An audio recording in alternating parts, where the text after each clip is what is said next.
같이 사도신경으로 신앙 고백하면서 새벽기도 시작합니다.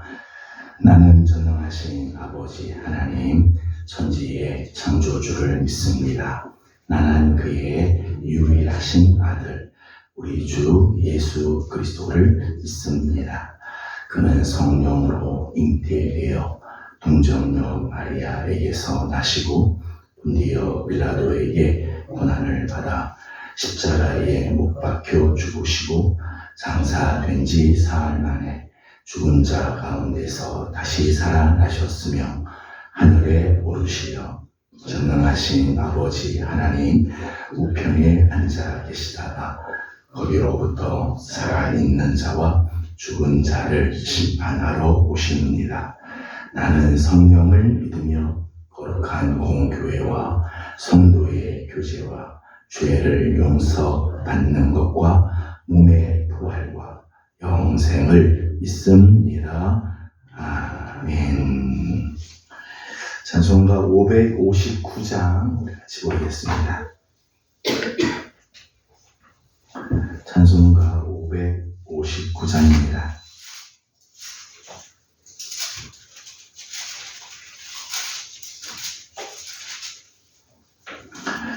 사철의 봄바람 불어있고 하나님 아버지 모셨으니 믿음의 반석도 든든하다. 우리 집 즐거운 동산이라. 고마워라 임마누엘 예수만 섬기는 우리 집. 고마워라 임마누엘 복되고 즐거운 하루하루. 어버이 우리를 고이시고 동기들 사랑에 뭉쳐있고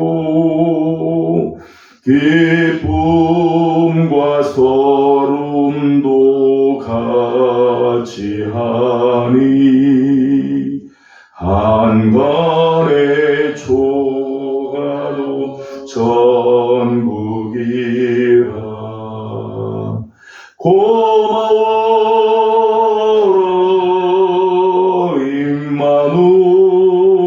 임마누엘 예수만 섬기는 우리 집. 고마워라 임마누엘 복되고 즐거운 하루하루. 아침과 저녁에 수고하여 다같이 일하는 온 식구가 한 상에 둘러서 먹고 마셔. 여기가 우리의 낙원이라. 고마워라 임마누엘 예수만 섬기는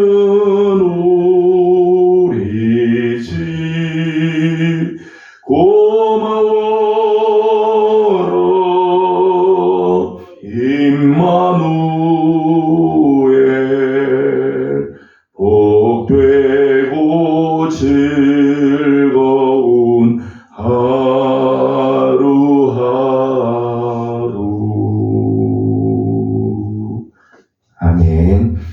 그래서 우리 주신 하나님의 말씀은 사무엘상 4장입니다. 사무엘상 제4장, 오늘은 12절에서 22절까지 함께 교독하겠습니다. 4장 12절입니다. 당일에 어떤 베냐민 사람이 진영에서 달려나와 자기의 옷을 찢고 자기의 머리에 티끌을 덮어쓰고 실로에 이르니라.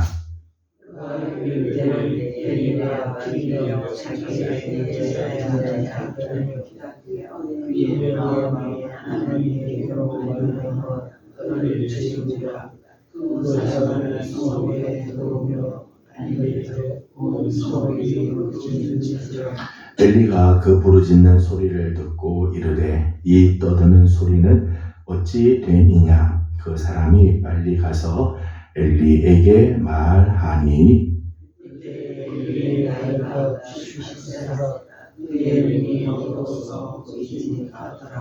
그 사람이 엘리에게 말하되 나는 진중에서 나온 자라. 내가 오늘 진중에서 도망하여 왔나이다. 엘리가 이르되 내 아들아 일이 어떻게 되었느냐. 이스라엘이 블레셋 앞에서 도망하였고 백성 중에는 큰 사역이 있었고 당신의 두 아들 언니와 비나스로 죽임을 당하였고 하나님의 괴는 빼앗겼나이다. 하나님의 괴를 말할 때에 엘리가 자기 의자에서 뒤로 넘어져 문 곁에서 목이 부러져 죽었으니 나이가 많고 비대한 가달이라. 그가 이스라엘의 사사가 된 지 40년이었더라. 그의 며느리는 비나스의 아들과 임신하여 결산 때가 가까웠더니 하나님의 괴를 빼앗긴 것과 그의 시아버지와 남편이 죽은 소식을 듣고 갑자기 아파서 몸을 구부려 싸우고 죽어갈 때에 곁에 서 있던 여인들이 그에게 이르되 두려워하지 말라. 내가 아들을 낳았다 하되 그가 대답하지도 아니하며 관념하지도 아니하고 이르기를 영광이 이스라엘에서 떠났다 하고 아이 이름을 이가봇이라 하였으니 하나님의 괴가 빼앗겼고 그의 시아버지와 남편이 죽었기 때문이다. 같이 봉독합니다. 또 이르기를 여호와의 괴를 빼앗겼으므로 영광이 이스라엘에서 떠났다 하였더라. 아멘. 오늘 진짜 새벽을 깨우며 또 주님 앞에 엎드리는 우리 모든 성도들 가운데 하나님의 은혜와 또 평강이 함께하기를 소망합니다. 계속해서 엘리 시대 때에 있었던 이야기가 오늘 기록이 되어 있습니다. 오늘 말씀에 의하면 엘리 시대 때 이스라엘은 총체적인 난국을 맞고 있죠. 국가적인 차원에서는 블레셋과의 전쟁에서 1차 전쟁에서는 4,000명이 죽고 2차 전쟁에서는 3만 명이 죽습니다. 전쟁에서의 실패, 많은 인명 피해를 얻은 거죠. 블레셋과의 전쟁에서 패배하고 많은 이 청년들, 많은 이 병사들이 죽임을 당하는 그런 국가적인 큰 슬픔, 국가적인 위기를 만나고 있습니다. 뿐만 아니라 신앙적인 차원에 또 종교적인 차원에서도 큰 위기를 만나고 있죠. 난국을 만나고 있어요. 그래서 여호와의 언약궤를 빼앗겼다는 거예요. 여호와의 언약궤만 있으면 이스라엘이 이길 줄 알았는데 블레셋과 전쟁에서 하나님의 언약궤를 갖고 오면 하나님이 승리를 줄 줄 알았는데 전쟁에서 승리를 얻기는커녕 여호와의 언약궤마저 빼앗기게 되죠. 여호와의 언약궤는 이스라엘의 신앙의 핵심이죠. 신앙의 중심이죠. 왜냐하면 거기 하나님의 임재가 있고 용서가 거기 있고 하나님의 약속과 능력이 있는 게 여호와 하나님의 언약궤인데 그 언약궤를 빼앗기, 하나님의 임재를 빼앗기게 되고 하나님의 말씀을 빼앗기게 된 거죠. 하나님의 능력을 빼앗기게 된 꼴이 되었어요. 이스라엘이 신앙적인 위기, 영적인 위기가 오게 된 거죠. 개인적인 차원에서는 엘리 가문, 엘리의 집 안에서 오늘 말씀 보면 아버지 엘리도 죽고 두 아들 홈니와 비느하스가 죽습니다. 또 비느하스의 아내가 아이를 낳다가 죽습니다. 하루 한날에 그 집안의 차원에서 보게 되면 아버지, 아들, 며느리까지 다 죽임을 당하는, 한날에 죽임을 당하는 이런 일들이 일어나게 되었다는 것. 이러면서 보게 되면 총체적인 난국을 맞았다고 말할 수 있을 겁니다. 근데 이런 총체적인 난국이 일어나게 된 원인이 뭘까? 이렇게 어려운 일들을 만나게 되고, 그리고 여호와 하나님의 영광이 이스라엘을 떠나게 된 이유가 뭘까? 어제 아침 우리 함께 말씀을 나눴습니다만, 이가봇, 영광이 없다, 영광이 이스라엘에서 떠났다라고 하는 그런 이름이 지어지게 됐는데, 정말 이스라엘 안에 이 이가봇이라고 하는 일들이 일어나게 된 이유가 뭘까요? 근데 이 국가적인 차원, 종교적인 차원, 가정적인 차원에서의 총체적인 난국은 한 사람에게로 집중이 되어 있죠. 누군가 엘리에게 집중이 되어 있습니다. 네, 오늘 이제 18절 말씀을 함께 읽어보도록 하겠습니다. 18절 말씀 같이 읽습니다.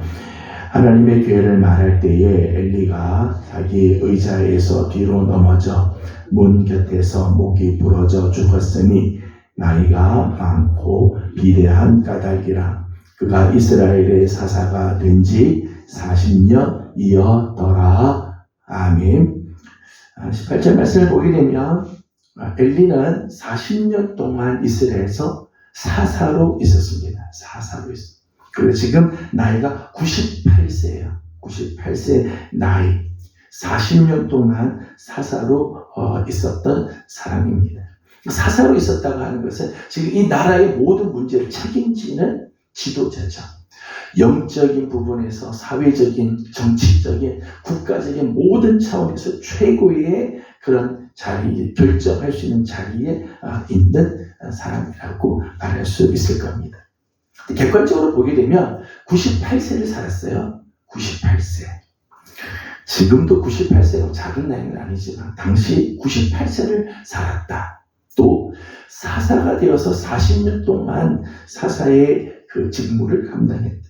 외적인 조건으로 보면 성공한 사람의 인생처럼 보이죠. 장수한 사람, 세상의 권력을 갖고 있는데 종교적, 세속적 모든 권한을 다 가지고 있는, 권세를 갖고 지위를 갖고 있는 사람. 외적인 모습을 보게 되면 성공한 사람처럼 보이죠. 그러나 엘리의 마지막 모습, 그의 죽음의 모습을 보게 되면 그의 삶에서 영광을 발견할 수가 없다는 거예요. 영광을. 98세의 나이, 40년 동안 사사로서의 생활을 해놓았지만 성경에는 엘리가 그동안에 했던 일들, 이루어본 어떠한 일들이 전혀 기록이 되어 있지 않아요. 오히려 엘리에 관해서 기록이 된 것을 보게 되면 블레셋과의 전쟁에서 참패를 당한 사건만 기록이 돼요. 사사로서 하나님 앞에 부름을 받았으면 사사로서 이스라엘을 구원해내기 위해서 하나님이 사사로 세운 건데, 사사로 세움을 받았으나 전쟁에서 실패를 하게 돼요. 하나님이 기껏 그를 사사로 불렀지만 그는 사사로서 이스라엘을 구원해내기는커녕 이스라엘이 블레셋에게 참패를 당하고 두 차례에 걸쳐서 많은 사람들이 죽임을 당하는 일들이 있게 되죠. 더더욱 여호와의 언약궤를 빼앗겨버렸다는.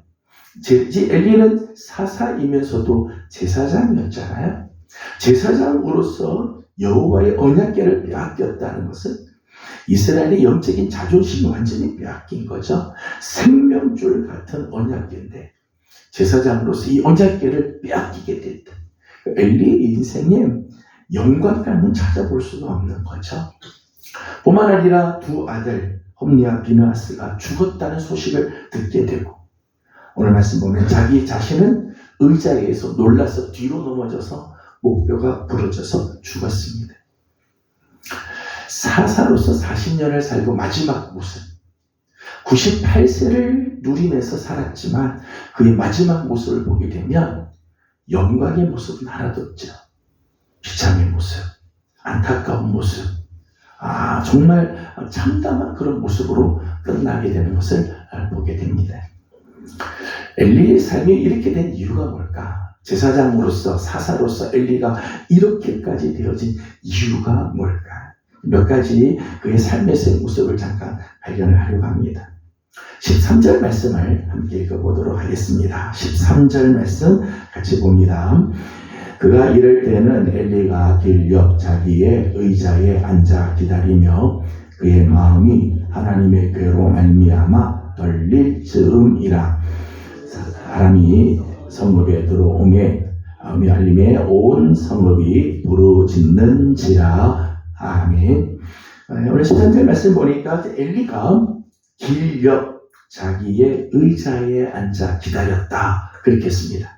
지금 이스라엘 백성들은 한참 블레셋과 전쟁을 하고 목숨을 건 전쟁을 하고 있는데 사사이며 제사장인 엘리는 길 옆에 자기 의자에 앉아서 그저 소식을 기다리고 있었다는 거죠. 말씀드린 것처럼 하나님께서 엘리를 사사로 세우셨을 때는 이스라엘을 구원해내기 위해서 하나님께서 세운 거죠. 사사의 목적이 그렇잖아요. 죄악을 범했지만 고난을 당하는 이스라엘을 다시 구원해내고 하나님의 뜻을 알려주기 위해서 세운 사람들이 사사인데, 엘리는 사사로서 전쟁이 한참 일어나는 전쟁터에 나가 있든지 아니면 성전에 나가서 나라를 위해서 기도하든지 둘 중에 하나는 해야 될 거 아니에요.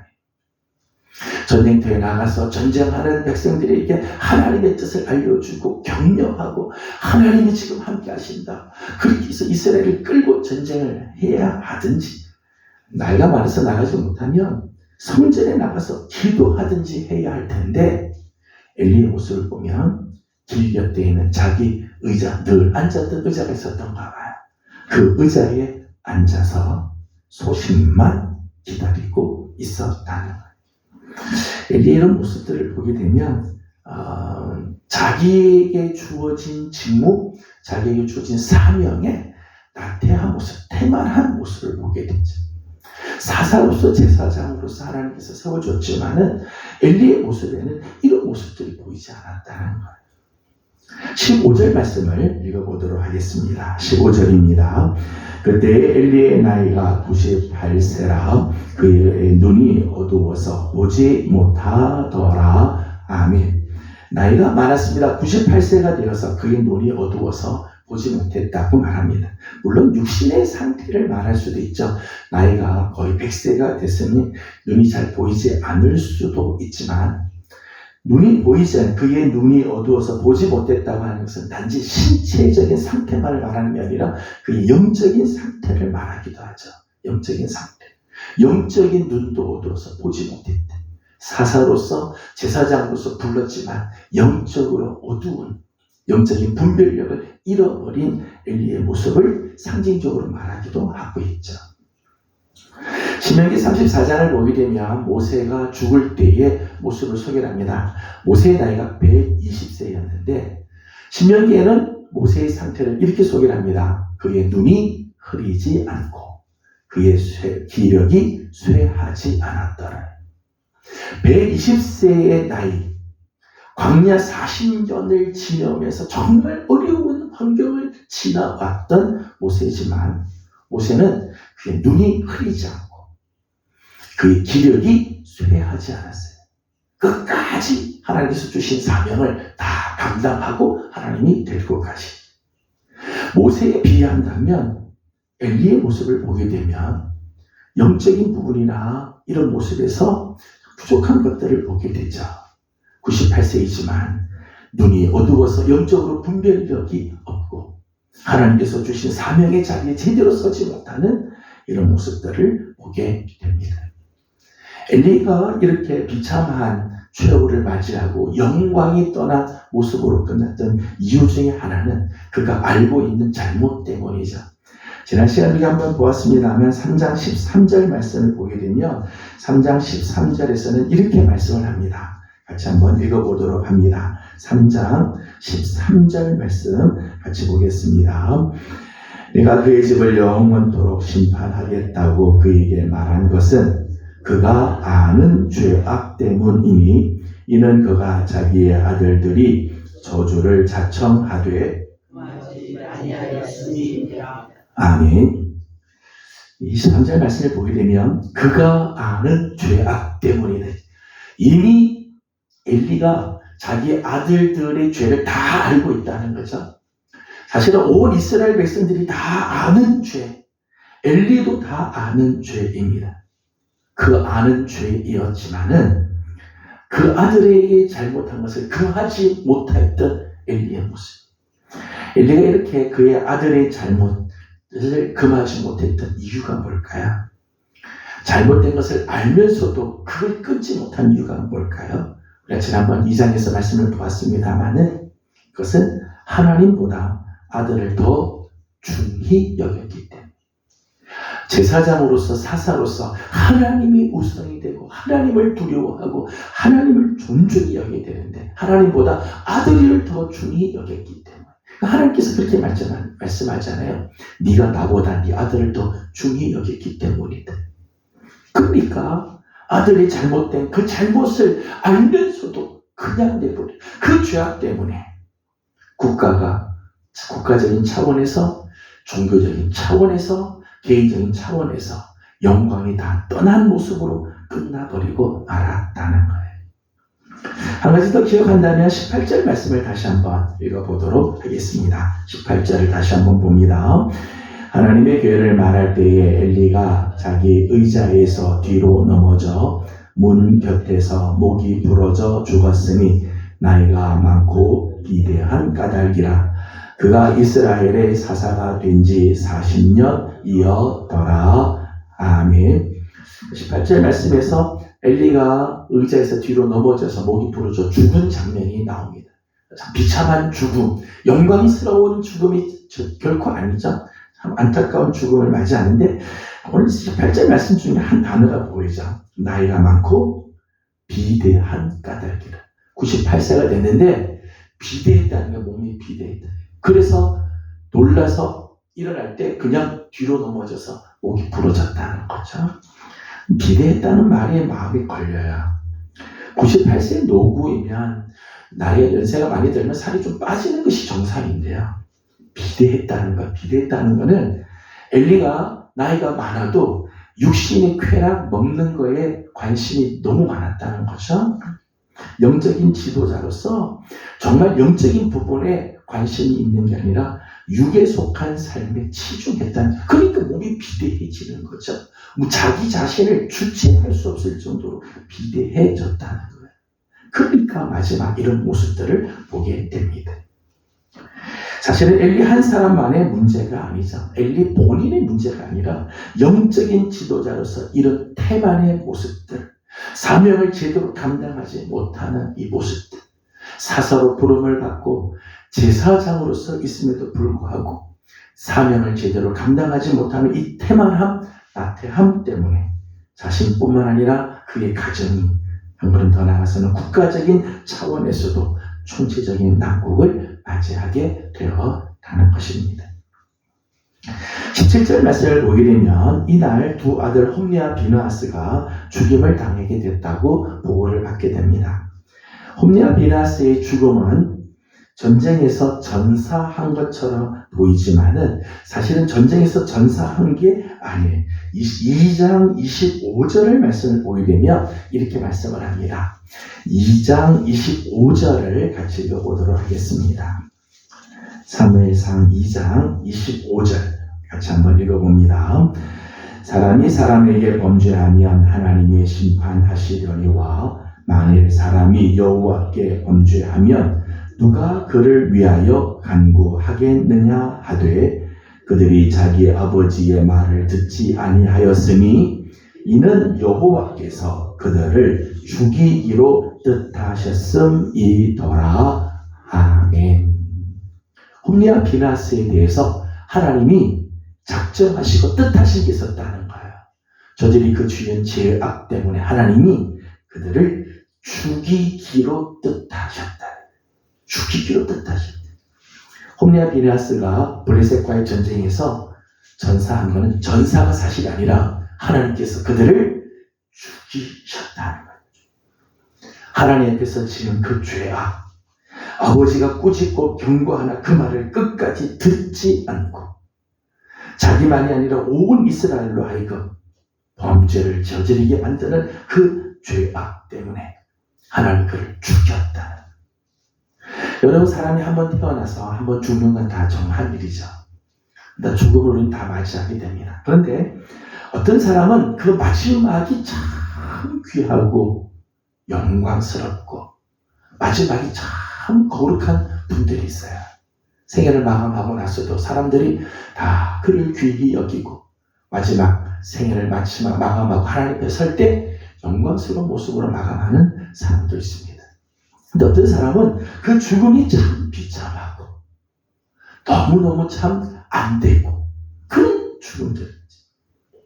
오늘 엘리의 죽음이나 홈리와 비느하스의 죽음은 결코 영광이 그 가운데 있지 않아요. 영광이 다 떠나버린 이가봇과 같은 영광이 떠난 그런 모습으로 생애를 마감하죠. 홈리와 비느하스가 이렇게 된 이유 중에 하나죠. 그것은 여호와의 제사를 멸시하였다. 사무엘상 2장 30절 말씀 보면 하나님께서는 당신을 존중히 여기는 자를 존중히 여기고 하나님을 멸시하는 자를 경멸하신다고 그랬어요.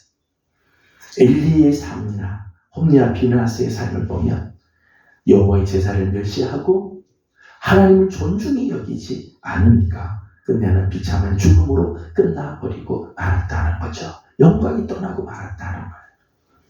저는 우리 사랑하는 예명의 귀한 식구들, 오늘 새벽을 깨우고 이 새벽을 주님 앞에 엎드리는 우리 귀한 식구들, 오늘 하루 우리 하나님의 영광이 떠난 이가봇의 인생이 아니라 하나님의 영광 가운데 거하는 하나님의 사람들이 다 되기를 주님의 이름으로 소망합니다. 저는 우리 사랑하는 성도들, 오늘 여러분이 거하는 곳, 가정이든 직장이든 교회든 어느 곳에 여러분이 있든지 여러분 주위에는 하나님의 영광이 함께하고 영광 속에 있길 원해요. 우리가 하나님의 영광이 우리 삶에서 떠나지 않는 비결이 뭘까요? 사무엘의 삶을 보게 되면 사무엘은 늘 하나님의 말씀과 함께하죠. 어제 아침에 본 것처럼 여호와의 성전을 떠나지 않고 하나님께서 말씀하실 적마다 하나님 말씀하옵소서 제가 듣겠습니다. 이런 자세를 가지고 있죠. 그렇기 때문에 그에게는 하나님의 말씀이 늘 있고 그 말씀과 더불어 그의 삶은 영광의 길들을 걸어요. 많은 사람들에게 제사장으로 인정을 받고 그의 입에서 나오는 말은 하나도 땅에 떨어지지 않을 정도로 하나님이 그의 생애를 영광스럽게 해주시지. 저는 우리 사랑하는 귀한 우리 예명의 성도들, 오늘 하루 하나님의 영광이 떠나지 않고 하나님이 함께하는 말씀과 늘 동행하고 말씀에 순종함으로 하나님의 영광이 늘 우리와 함께하는 복된 삶을 사는 복된 한 날 되기를 주님의 이름으로 소망합니다. 기도하겠습니다. 거룩하신 우리 하나님, 은혜와 사랑을 감사드립니다. 오늘 아침도 새벽을 깨우며 주의 전으로 나오게 하시고 하나님의 은혜를 또 구하게 하시니 감사드립니다. 아버지 하나님, 오늘 엘리의 생애, 홈리와 비느하스의 삶의 모습을 봅니다. 비록 98세를 살고 40년 동안 사사로 있었지만 그 제사장의 가정, 축복된 가문에서 태어났지만 그들의 마지막이 영광이 다 떠나버린 그런 모습들을 보면서 하나님 행여 오늘 우리의 삶이 하나님의 영광이 떠나는 이런 비참한 인생을 살지 않도록 하나님 오늘 우리를 긍휼히 여겨주시고 우리를 붙잡아 주시옵소서. 오늘 하나님 말씀 안에 거하기를 원합니다. 하나님의 말씀을 붙잡고 살게 하여 주시고 주신 사명 잘 감당함으로 오늘 하루도 하나님의 영광 안에 거하게 하여 주시고 그 영광의 빛 속에 거하는 우리 사랑하는 모든 성도들 다 되게 하여 주시옵소서. 성도들 중에 연약한 성도들을 하나님 긍휼히 여겨주시고 이모저모로 연약한 식구들, 오랜 지병으로 고통스러워하는 식구들, 또 연로하신 우리 부모님들 하나님 오늘도 긍휼히 여겨주시고 은혜를 내려주셔서 강건하게 하시고 마지막까지 주님 부르시는 날까지 하나님 앞에 예배 드리고 주님의 귀한 삶, 한 사명 잘 감당하는 그런 생애를 살도록 하나님 은혜 내려 주시옵소서. 성경학교를 앞두고 있는 교회학교를 하나님께서 기억하시고 오늘도 준비하는 모든 부서들마다 아름다운 주의 은혜가 넘치게 하여 주시옵소서. 감사하며 예수님의 이름으로 기도드리옵나이다. 아멘. 하늘에 계신 우리 아버지, 아버지의 이름을 거룩하게 하시며 아버지의 나라가 오게 하시며 아버지의 뜻이 하늘에서와 같이 땅에서도 이루어지게 하소서. 오늘 우리에게 일용할 양식을 주시고 우리가 우리에게 잘못한 사람을 용서하여 준 것 같이 우리 죄를 용서하여 주시고 우리를 시험에 빠지지 않게 하시고 악에서 구하소서. 나라와 권능과 영광이 영원히 아버지의 것입니다. 아멘. 주신 말씀을 기억하면서 우리 계속해서 기도하기 원합니다. 오늘도 우리 하나님의 영광 안에 거하고 오늘 우리의 삶이 하나님의 영광으로 이어져가는 삶이 되도록 우리 함께 기도하기 원합니다. 계속해서 오늘은 환자들 위해서 중보하고 기도하는 날입니다. 우리 구역 안에 또 우리 가정 가운데 연약한 식구들 또 연로하신 우리 성도들도 계십니다. 위에서 함께 기도해 주시고 앞으로 또 준비하고 또 진행하게 될 성경학교 여름 사역들을 위해서 기도해 주시기 바랍니다. 함께 기도하고 개인적인 기도 제목들 주님께 올려드리고 돌아가도록 합니다. 기도하겠습니다. 거룩하시고 자비로우신 우리 하나님 은혜와 사랑을 감사드립니다. 오늘 아침도 사랑하는 성도들을 주여 좀 보시고 하나님